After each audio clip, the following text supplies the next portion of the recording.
Shalom Bapak Ibu Saudara yang terkasih dalam nama Tuhan. Kali ini kita akan melihat dari Mazmur pasal 62 ayat 2 sampai ayat yang ke-9. Mari kita berdoa terlebih dahulu. Bapa Sorgawi, terima kasih Tuhan. Engkau memberi kesempatan bagi kami sekali lagi untuk mendengarkan firman-Mu. Urapi kami semua dengan Rohul Kudus-Mu, supaya kami Tuhan memiliki telinga seorang murid, tapi juga kami boleh menjadi pelaku firman-Mu. Urapi hamba-Mu juga yang akan menyampaikan kebenaran firman-Mu. Dalam nama Yesus, amin. Mazmur 62 ayat 2-9, demikian firman Tuhan. Hanya dekat Allah saja aku tenang, daripadanyalah keselamatanku. Hanya dialah gunung batuku dan keselamatanku, kota bentengku, aku tidak akan goyah. Berapa lamakah kamu hendak menyerbu seseorang, hendak meremukkan dia, hai kamu sekalian, seperti terhadap dinding yang miring, terhadap tembok yang hendak roboh. Mereka hanya bermaksud menghempaskan dia dari kedudukannya yang tinggi. Mereka suka kepada dusta. Dengan mulutnya mereka memberkati, tetapi dalam hatinya mereka mengutuki. Hanya pada Allah saja kiranya aku tenang, sebab daripadanya lah harapanku. Hanya dialah gunung batuku dan keselamatanku, kota bentengku, aku tidak akan goyah. Pada Allah ada keselamatanku dan kemuliaanku, gunung batu kekuatanku, tempat perlindunganku ialah Allah. Percayalah kepadanya setiap waktu hai umat, curahkanlah isi hatimu di hadapannya, Allah ialah tempat perlindungan kita. Amin. Bapak Ibu Saudara yang terkasih, saya punya banyak banget hobi. Tapi salah satu hobi yang paling saya sukai adalah naik gunung, saudara. Saudara, sebenarnya saya nggak kalah sama yang muda-muda, saudara. Cuman ada satu hal yang sering kali mengganggu. Saya itu sulit banget untuk tidur dalam tenda. Suatu hari saudara, teman-teman saya mengajak saya untuk mendaki Gunung Raung. Awalnya saya nggak pede, saudara. Karena terbayang treknya yang gila, sulit banget. Tapi bukan cuman itu. Saya kepikir, saudara, bisa nggak ya saya tidur di dalam tenda 3 malam, saudara. Tapi teman-teman saya itu meyakinkan saya. Mereka bilang pada saya, Miss Rina, tenang aja. Kita akan bawakan tenda khusus untuk kamu. Supaya nanti kamu bisa tidur sendirian, nyaman deh pokoknya. Mumpung lutut kita masih kuat, Miss. Saudara, saya pun akhirnya setuju untuk ikut. Berangkatlah kami, saudara. Sampai di base camp waktu itu, saudara, sudah tengah malam. Kemudian semuanya tidur. Apakah saya bisa tidur? Tidak, saudara. Dini harinya, saudara, kami mulai pendakian. Wah, memang treknya begitu amat sangat sulit, saudara. Lalu sore harinya ketika kami sudah lelah, kami pasang tenda. Apakah saya bisa tidur, saudara? Enggak. Saudara, saya coba merem sampai tersiksa, saudara saya. Tapi tetap saja saya nggak bisa tidur. Saya doa, saya penyembahan, tetap nggak bisa tidur. Dini harinya, saudara, kami berangkat lagi pendakian, saudara. Sampai sore harinya kelelahan dan kami pasang tenda lagi. Untuk istirahat. Apakah saya bisa tidur? Tidak, saudara. Saya berseru kepada Tuhan. Tuhan, tolonglah supaya saya bisa tidur sebentar aja. Karena tengah malam nanti kami harus summit. Naik ke puncak Raung, saudara. Tapi seolah Tuhan diam. Tengah malam, saudara, saya yang badannya udah gak karu-karuan, saudara, bersama dengan teman-teman saya naik ke puncak Raung. Wah, medannya makin gila.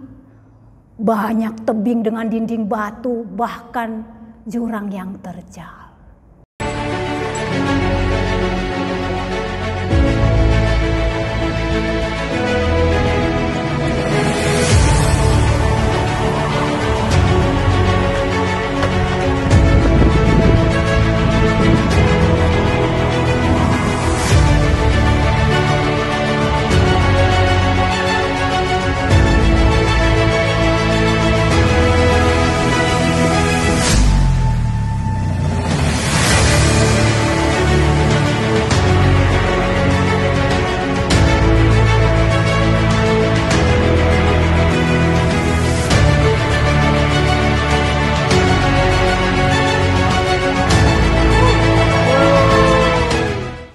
Puji Tuhan saudara, kami nyampe juga di puncak.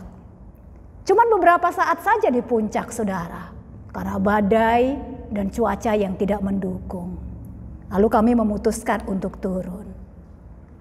Waktu mau turun, teman-teman saya tanya begini kepada saya, Miss Rina, kita langsungan atau kita nginap lagi 1 malam di gunung? Mantap, saya jawab saudara. Udah langsungan aja deh. Bayangin saudara, walaupun sudah 3 malam saya nggak tidur, perlu waktu 20 jam lagi untuk turun ke bawah. Dan waktu itu hujan sangat lebat saudara. Barang-barang saya semuanya basah. Berat sekali, saya sempoyongan, kaki saya bengkak. Tapi demi pulang ke Semarang saudara, nggak apa-apa. Saudara, setibanya di Semarang sampai di rumah, saya langsung bersih-bersih. Dan saya ngapain saudara? Langsung masuk ke kamar saya. Dan saya bisa tidur nyenyak banget. Oh saudara, bagi saya tidak ada tempat istirahat yang paling nyaman selain di kamar sendiri. Saudara, bukankah ini sebenarnya adalah gambaran hidup orang Kristen, engkau dan saya? Kita saudara tidak akan pernah menemukan kedamaian sejati selain di dalam Tuhan. Tapi meskipun demikian saudara, berapa banyak orang Kristen punya deposito yang banyak di bank, pergi liburan ke tempat yang paling indah di ujung dunia ini, tubuh sehat bahkan atletis.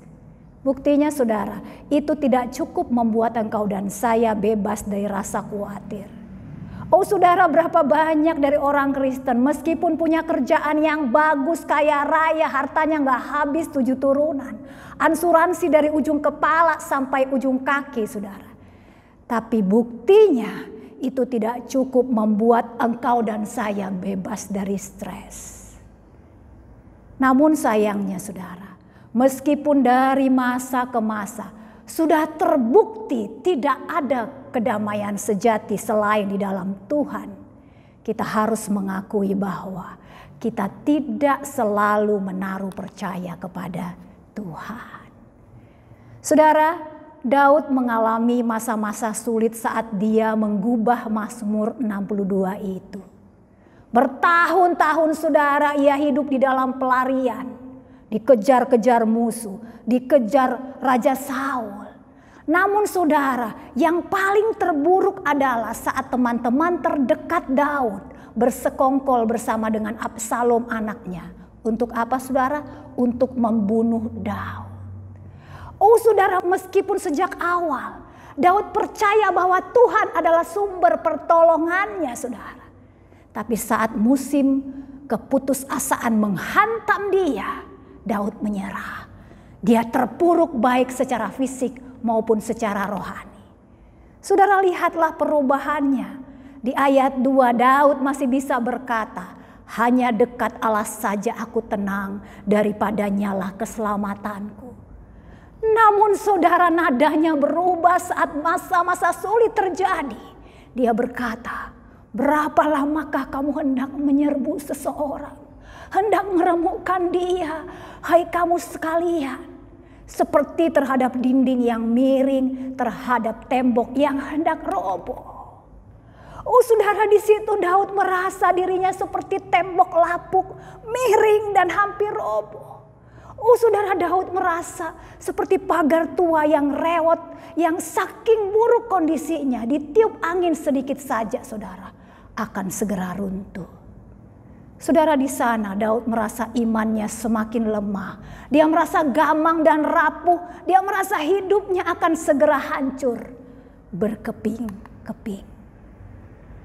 Saudara, bukankah itu sering juga terjadi padamu dan padaku?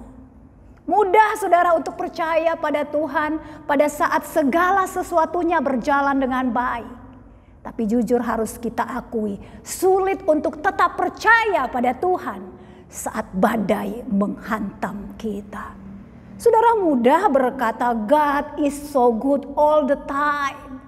Saat engkau dan saya naik gaji, jabatan naik, dapat bonus, sehat walafiat. Tapi siapa yang bisa berkata, Tuhan engkau sungguh baik pada saat dipecat, diusir dari kontrakan. Saudara, harus kita akui, ujian kehidupan seringkali mengancam imanmu dan imanku. Saudara, kami punya peliharaan anjing di rumah. Awalnya saya yang paling menolak ada anjing di rumah, saudara. Tapi karena anak saya Shalom pingin banget, ya sudah saya ngalah. Kami ambil anjing kecil namanya Miki, saudara. Oh, Miki ini ternyata membawa banyak kebahagiaan di dalam keluarga kami. Dia, saudara, akan menunggu di pintu menyambut kami ketika pulang. Dia happy banget. Dia bisa putar-putar, dia bisa lompat-lompat. Saudara, kalau ada yang belum pulang di antara kami, Miki akan nunggu di depan pintu sampai pagi gak tidur-tidur. Miki juga setia menemani suami saya Pak Sahat untuk lari sore. Tapi lebih daripada semuanya itu, saudara, Miki ini adalah penjaga yang sangat setia. Dialah yang menjagai anak-anak saya sejak mereka kecil, saudara, waktu kami mengajar malam hari di luar. 9 tahun bersama kami, Miki jarang banget sakit, saudara. Sampai suatu kali dia pipisnya tersendat-sendat.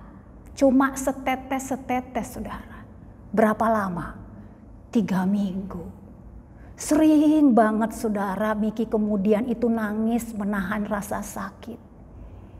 Yang kemudian membuat dia lemas dan perutnya membesar. Saudara, kami bawa ke dokter. Apa kata dokter? Miki harus dioperasi karena banyak batu di saluran kemihnya. Oh, saudara, saya semakin kaget, saudara, karena waktu tanya biayanya itu 5-6 juta. Untuk ukuran kami itu besar banget. Saudara, kami bawa Miki pulang. Saya dan Pak Sahat pasrah. Kami pikir Miki sudah tua, mungkin ini caranya untuk dia pergi. Tapi kemudian, saudara, anak-anak saya datang kepada saya. Mereka bilang begini, Ma, masa sih kita cuma nerima Miki waktu sehatnya? Harusnya kita juga nerima Miki waktu dia sakit. Saudara, saya pandangi Miki di sudut rumah yang menahan kesakitan sambil menangis. Terbayang seluruh jasa-jasanya, saudara. Saya nggak bisa menahan tetesan air mata. Saya bawa dia, saudara, untuk dioperasi.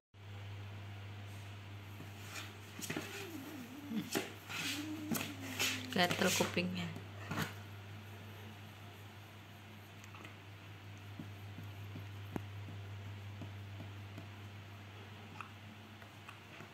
Besok makan lagi. Makan apa kita?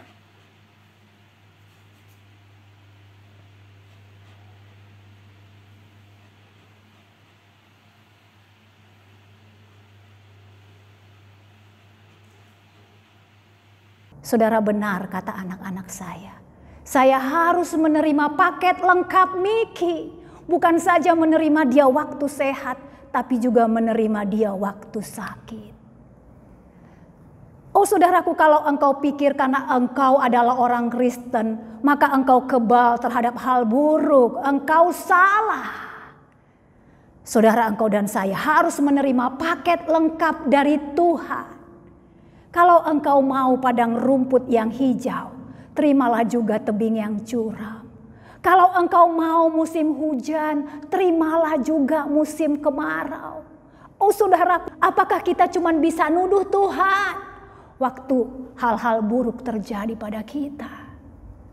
Saudara, saya seringkali heran kepada Ayub. Ketika Tuhan mengambil harta Ayub, mengambil 10 anaknya, bahkan, saudara, kesehatannya, kok bisa Ayub masih berkata, Tuhan yang memberi, Tuhan yang mengambil, terpujilah nama Tuhan. Saudara, saya selalu heran kalau melihat Paulus udah di penjara, dilempari batu, sakit-sakitan.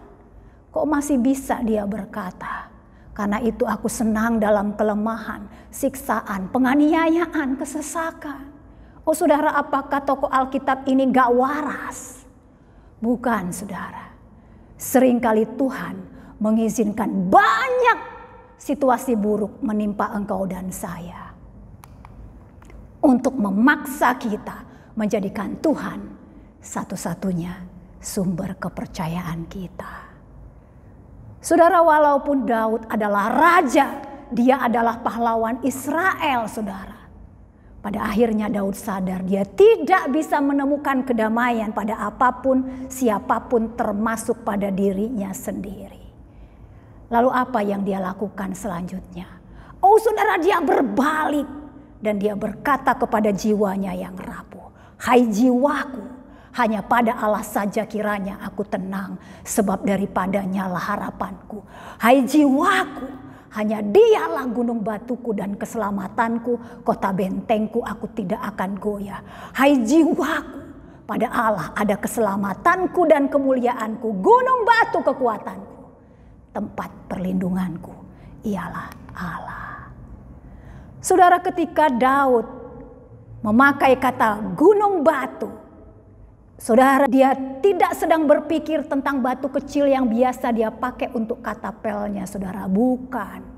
Dia sedang mengatakan batu karang yang besar di gunung, saudara. Dan kalau tiba-tiba badai menerpa seperti biasanya, Daud akan lari bersembunyi di balik batu karang yang besar itu. Saudara, kebanyakan orang tidak akan lari mencari perlindungan kecuali saat bahaya menghadang. Saudara, lihatlah, Tuhan mengizinkan banyak situasi sulit menghantam Daud. Untuk apa, saudara? Untuk memaksanya menjadikan Tuhan satu-satunya sumber kepercayaannya. Saudara, tidak ada seorang pun yang pernah mengalami situasi sulit yang ditulis pada Mazmur 62 lebih daripada yang dialami oleh Tuhan Yesus, saudara. Saudara, ia ditolak oleh orang sebangsanya. Tetapi itu tidak membuat Yesus lupa meminta kekuatan dari Bapaknya. Oh saudara, engkau tahu bagaimana beban yang dialaminya secara fisik dan mental yang bertubi-tubi di Getsemani. Itu tidak membuat Yesus lupa untuk mengatakan biar kehendak Bapa yang jadi. Oh saudara, bahkan ketika Bapa melampiaskan murkanya kepada Yesus di salib, melepaskan neraka kepadanya, Yesus masih percaya bahwa Bapaknya itu adalah kota benteng yang teguh dan satu-satunya tempat perlindungan yang kokoh. Kok bisa, saudara? Bagi Yesus, dibawa ke tempat di mana Bapa menjadi satu-satunya harapan adalah pengalaman yang paling manis. Saudara, sejak saya mengenal Pak Sahat, suami saya, sejak muda, saudara, dia sering menceritakan pengalaman pahit tentang hubungannya dengan ayahnya. Wajar, saudara, sejak umur 4 tahun, Pak Sahat ini bukan saja kehilangan sosok ibunya, tapi juga sekaligus ayahnya, karena kemudian ayahnya segera menikah kembali. Saudara, kisah-kisah sinetron tentang kejamnya Ibu Tiri ini menjadi sesuatu cerita yang nyata dalam kehidupan Pak Sahat, saudara. Dia bercerita kepada saya waktu dia kecil, saudara, saat yang lain makan nasi, dia hanya boleh makan ubi. Saudara, dia harus kerja rodi siang dan malam di ladang dan di rumah. Tidur, saudara, hanya di lantai berselimutkan tikar. Baju yang dia punyai hanya satu-satunya yang melekat di badannya. Namun yang paling menyakitkan adalah semuanya itu terjadi di depan mata ayahnya, dan ayahnya seolah tidak peduli.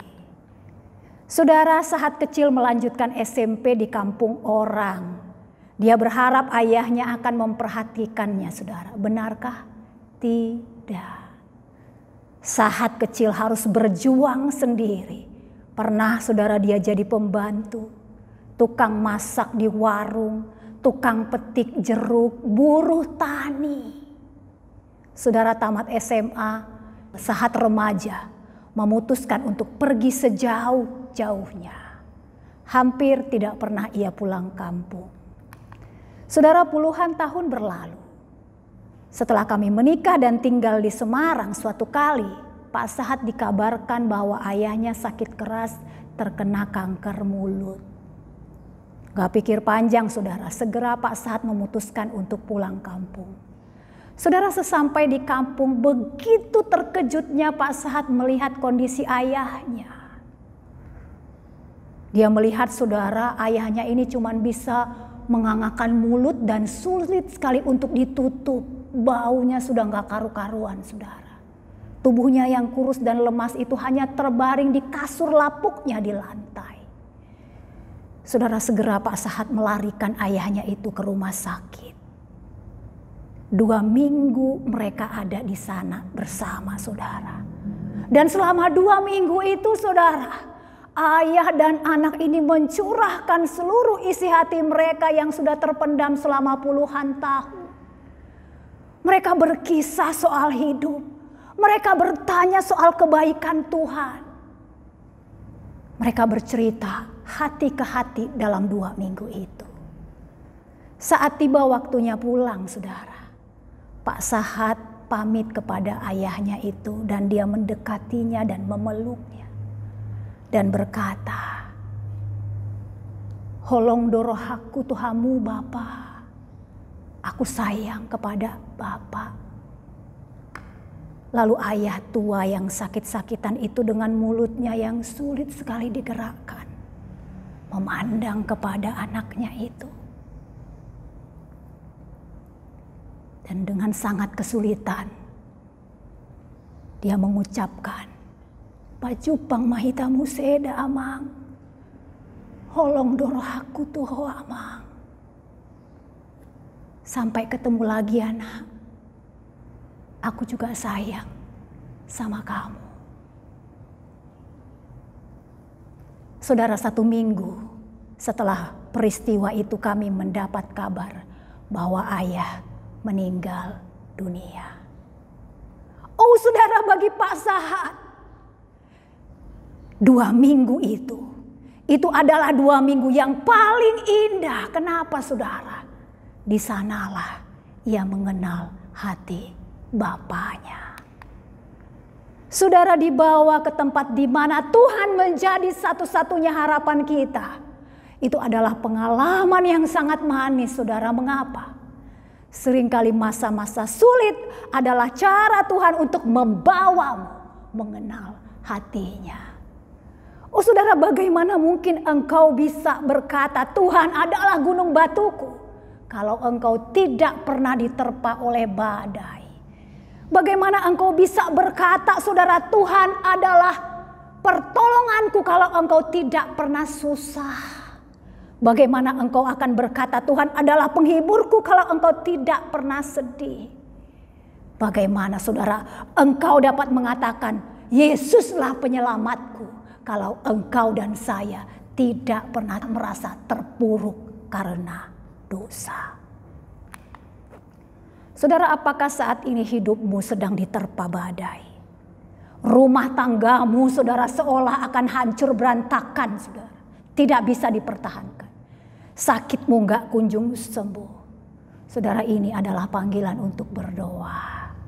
Saudaraku, adakah hal yang bisa memaksamu untuk berdoa dengan bercucuran air mata? Selain ketika hidupmu ada di ujung tanduk.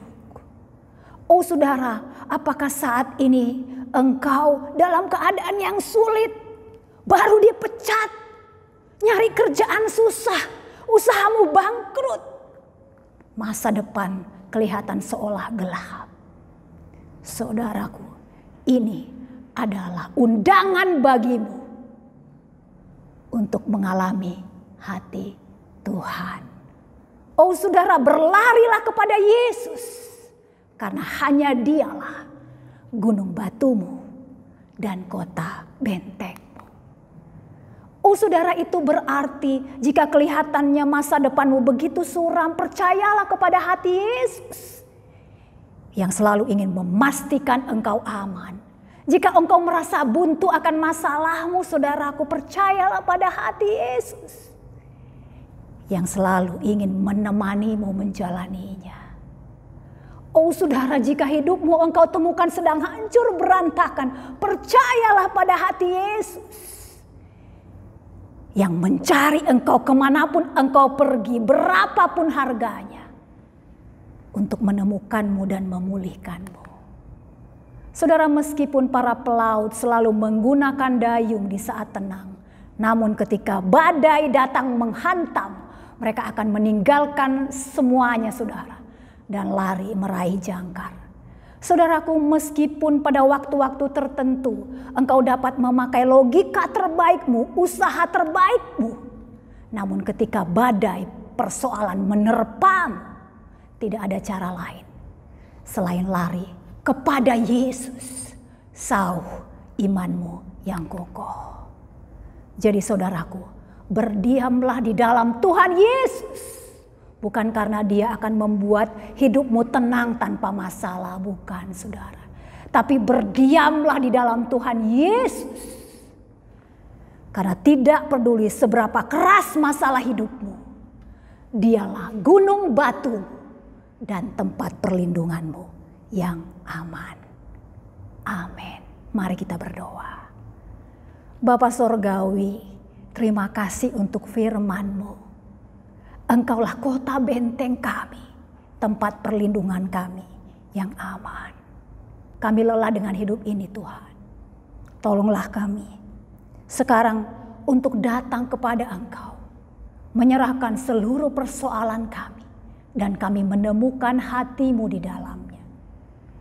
Dan kami akan berjalan menikmati langkah demi langkah perjalanan bersama dengan Engkau, Tuhan Yesus, kota benteng kami yang kokoh. Dalam nama Yesus kami berdoa. Amin.